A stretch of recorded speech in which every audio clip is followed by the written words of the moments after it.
Hey folks, welcome to the channel, and in this case doing a special review of the ALLPOWERS S300 Plus. I say special review because right before I got the chance to test it, I had a power outage. So within the power outage, I had to get this out of the box and give it a live, real-world kind of use that was not planned, that it didn't have programmed. And it worked very well, you know. As always, full disclosure, this was sent for reviewing by ALLPOWERS. I appreciate their support here for the channel, and no, it does not change my opinion one bit. Usually when I get emails about, hey, you want to test this or that, usually the reply is no. I only do things that I believe in, products I think you guys can benefit from. If not, I just don't do it. So yeah, does not change my opinion one bit. How well did it work? Well, it worked very well. As expected, it did everything that I hoped it would do, and then some. Especially when you combine these with one of those guys with a solar panel, also is sold by ALLPOWERS. It's up to 100-watt solar panel that you can hook up here, and it will charge this very quickly. It's gonna depend, I'm not giving exact numbers because it's gonna depend on how much sun exposure you have, even the angle, all of these things change. But very quickly you will be able to be back on business with this combo, with a solar generator and panel. Now this is of course one of the smaller solar generators, 300-watt maximum, and it's not gonna be on the capacity that you have from the larger models. It's just to have an idea of how tiny this is. You have a Victorinox there, so it is tiny, man. It is compact. Now before I tell you a little bit more about how it worked for me during this time that I actually needed it, let's go through the specs. So as I was saying, it is a 300-watt model. The exact number is, according to the manufacturer, 288 watt-hour capacity. That is pretty decent for this size and the intended use. 7.5 pounds, so it's pretty lightweight. You're looking at AC input of around 200 watt max. You have the solar input of 100 watt maximum, and you have the option of using a car charger. It has a port for that. So you can take this on a little camping trip and charge your devices, maybe a few lights and whatnot. Especially if it's efficient, like LEDs, you can have a bunch of them hooked here. You have one port for your socket. Yeah, it's not like the ones that have several because, again, it is more of a compact model. You have a USB-A output, you have a USB Type-C output as well, and the wireless charger for your phone, if it's capable, it's going to be 5 watts, and it's going to be right there on top.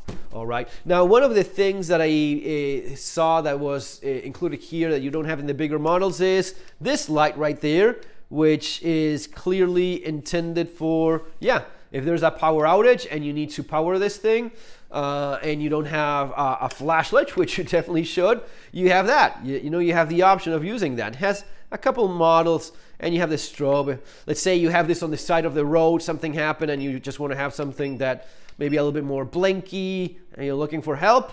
You have that SOS right there. Yeah, SOS, 3 short, 3 large beeps. That's gonna, but if not, you use it basically like a lantern, and it's gonna run for a good bit because the battery pack is actually huge.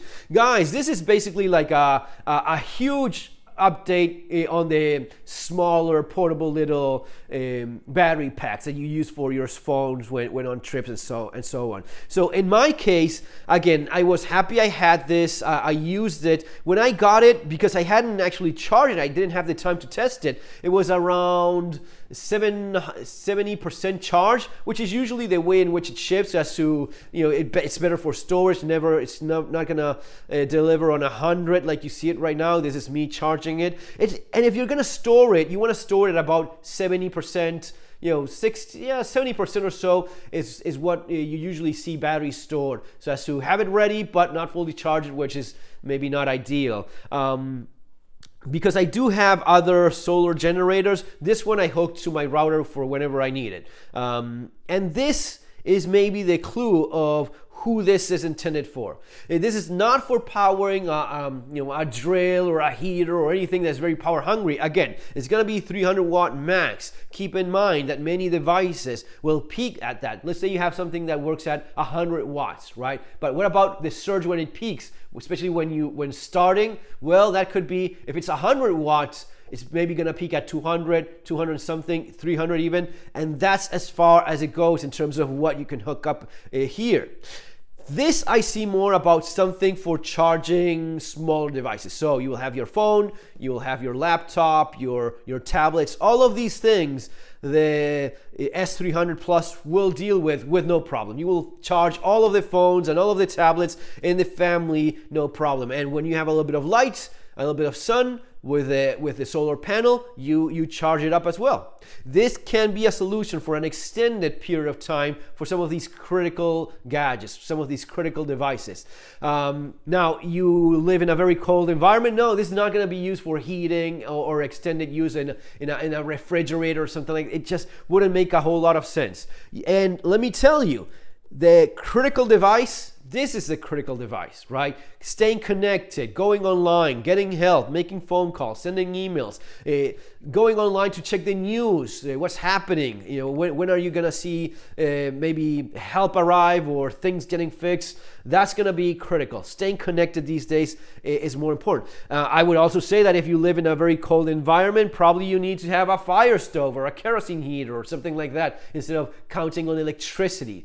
But these things, it will do, and then some. And some other, for example, what I was saying in terms of the router, and so, I think the router was like 30 watt, and it was going for like 9-10 hours with this thing connected. You have an estimate of how long time you have, right? So as soon as you hook something up and it gets an idea of the consumption, it lets you know, like, yeah, it's gonna run for 5 more hours, 10 hours or so, right? It's same thing with charging. Whatever wattage consumption it has, it calculates and lets you know how far it can go, which is awesome, which is nice. So that's what I see this going for. I mean, you may be surprised, some of the, let's say a fridge or a washer that is super efficient, maybe you can hook it up. It really depends on how much power it uses. Now, it's gonna go through the battery a lot faster, so not really recommended. I see it more for this sort of thing. So as I was saying, communication, critical. Work, critical. At least for me, that is massive. Man, a lot of us, we work online and we work using computers. If that's what you need to do and you have a power outage, this may be a lifesaver for you. Because not only will you be able to charge the devices, phones, and such things for you and the family, but this will also allow you to connect the laptop, keep working. For example, I do videos, I write. That's my job, right? That's what I need to do pretty much every day. And if I charge a laptop and I charge a computer or a tablet, I can do that. A phone, right? A camera, all of these things you can do with this. So you're not online all the time. You work, and then when you have to upload stuff, you hook this up to the router. At least in my case, with fiber optic, it worked. It was not a problem. As long as I had that router connected and working, this allowed me to go online in spite of the power outage. So I had my devices charged. I went online for trying to preserve power as much as you can, but a couple hours of web browsing and YouTubing and uploading, yes, that will handle it just fine. And you still have enough juice left for whatever else you may end up needing. That is the reality for a lot of us. A lot of us, we just work online a lot. And you need internet. It's crazy. Do I need a fridge? Do I need one of the freezers? I can get by without it. I'm okay. I cannot afford to not work, as most people these days. So guys, there it is. You will have the link there below for the ALLPOWERS and whatever discount they have going on right now. As always, if you enjoy the content of the channel, do subscribe. You can connect it directly to the power. You can connect it to your solar panel, which ALLPOWERS also sells, and it has a small fan that is barely audible. It's very, very low noise, but it's needed to keep it cool, as if the demand requires it. But nice unit, nice handle, by the way. The construction all around is pretty solid, so you have a strong handle to move it around. Again, not really heavy, but when you need it to go back into a more compact form, does that just fine.